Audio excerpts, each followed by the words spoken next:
Hello mga bossing, good morning, time check 10:59 a.m. Explain ko lang mga boss itong issue ng ating LG 60 amps. Issue to sa tingin ko ng 60 amps version kasi itong 600 watts natin at saka itong 200 watts na step up, hindi ko naman to na experience sa kanya. Ito akala ko dati yung issue na to ano lang sa solar panels na gamit ko lang. Yung panels kasi dati na nilagay natin dito is yung mga buska na maliliit 160 watts.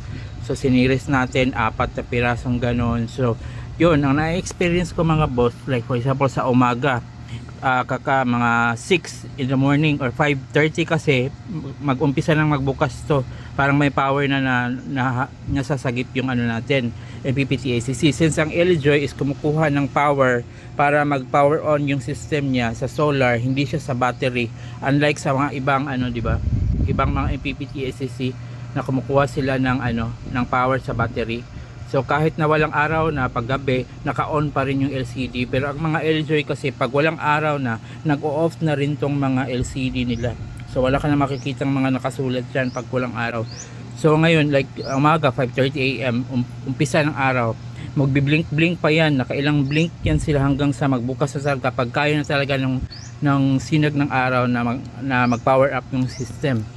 So ang nakikita kong issue dito sa LG 60 amps natin mga boss, kasi hindi confirm ko na din to na nangyari din to, hindi lang sa akin, kasi may nag-comment dun sa previous videos natin sa ibang platform na ano, yun nga na experience niya every morning daw kailangan niyang i-restart, parang i-refresh. Ang ginagawa ko kasi mga boss, pwede siya tanggalin siguro yung pag may breaker ka, off on mo lang. For example alas 6 na nung umpisa na siya mag-harvest, makikita mo dito kasi ito like for example dalawang panel ang nilagay natin, nag-range lang talaga to from 68 to mga 75 ganyan. Pag medyo bumaba ng 60 or less than 60 itong VOC or voltage ng dalawang panel, sa base sa panel na nilagay ko dito ha, kasi ang VOC ng dalawa pag ano talaga normal talaga nasa 73, 70 ganyan, 74, 75. Pag bumaba yan ng 60 like for example 60 or 59 or 54 or umakyat siya ng mga 80 or 80, 81 pataas, mapapansin natin na itong sa pumapasok na current medyo mahina siya, especially sa umaga kasi parang abnormal pa yung ilaw, di ba, papaakyat pa lang yung ano, parang hindi siya kailangan ng LG na 60 amps na i-recalibrate mo siya. Ang ginagawa ko para ma-recalibrate, tinatanggal ko yung solar input or in-off ko yung kuan breaker, tapos on ulit, yun, mag-recalibrate na yun. Kasi pag hinahayaan mo lang siyang simula umaga mag-umpisang mag-araw at nag-on na siya, na hindi mo i-recalibrate yung ano, mga 6 or 6:30 or 7, hindi aakyat to, mga nasa 2, 3, 4 lang, 4 amps lang yung pasok, in which kung i-recalibrate mo siya, aakyat na siya dun sa normal niya like 7, 8 hanggang sa pataas na. Pero pag hindi mo siya na-recalibrate sa umaga, mag-stay siya sa maliit na current ang pasok. At mapapansin mo na, bakit 4 lang to? Yung SRE natin, umaarangkada na siya pataas, nasa 20 na siya, ito 4 lang. Ang gagawin mo, tanggalin mo lang yung ang source ng ano, solar panel power, tapos ikabit mo ulit. Tapos mag-recalibrate siya para mag-on siya. Since pag on niya malakas na agad yung power ng solar, yun, ibibigay na niya yung tunay na ano, na VOC. So from kung yan nag-6 or nag-80 or 84 yan, pag hugot mo ng power ng panel, tapos pag on mo ulit, mag-ano na yan, 70 or 71, 72, 73 ganun. Within 68, pansin ko lang sa ano ko, sa setup ko, 68 to 75 or 78 volts na VOC, goods na goods pa rin yung ano, harvest. Like ito ngayon, oh, ang lakas ng harvest ba 33. Medyo cloudy ngayon, hindi masyadong maaraw, tapos hindi pa to nakaharap sa ano, araw ngayon yung panels na nilagay natin dito, dalawang 720 watts na GA solar panel na ka-series. So mamaya mga alauna, alas 2, aabot pa yan ng mga 40 or 50, 40 to 50 amps, kasi yan ang ano talaga, pag mag-max out yung 720 watts dalawa naka-series. So yan mga bossing, yun ang issue na napansin ko sa Elejoy ko, na akala ko ako lang, meron din pala naka-experience na iba. So Elejoy, shout out sa inyo. Baka kasi ang ganda once na ma-recalibrate mo na siya or ma-restart mo na yung solar PV input, or ang ginagawa ko, hindi ko na siya tinatanggal doon, hindi ko na tinatanggal yung on off yung solar input.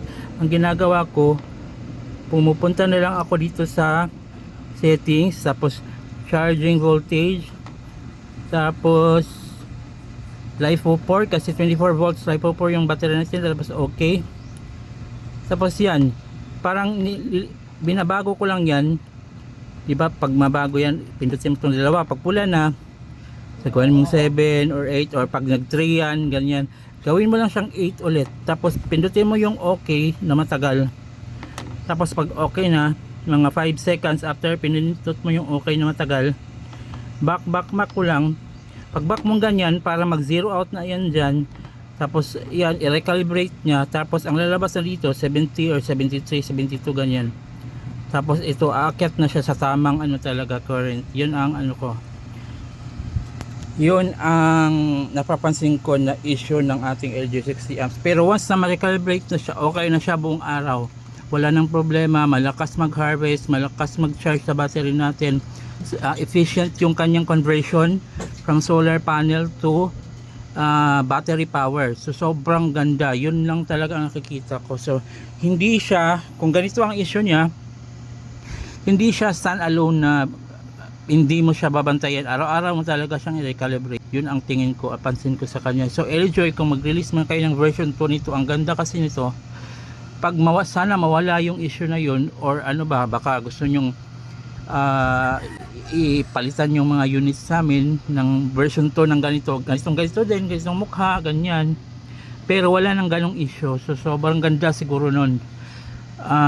Yun ang napapansin ko at nakikita ko. So yan mga bossing, in-explain ko lang, kailangan mo siyang i-recalibrate every morning, or hugutin mo yung PV input para mag-off siya, tapos i-on mo. Gagawin mo yan mga 6:30 or 7 AM, yung medyo malakas na yung sinag ng araw, kasi yung pagbukas nito ng madaling araw hanggang sa yung parang abnormal na yun, yung medyo mahina pa siya, kaya yun yung parang tingin ko nagtitrigger sa niya, na hindi siya nagbibigay sa tamang VOC, tamang current na charge niya. Pero once na ma-recalibrate mo na siya, na pag on ng panel is medyo malakas na talaga, na enough na makapag power up na nito, goods na siya mga boss, at buong araw na siyang magagamit ng perfect talaga yung kanyang performance.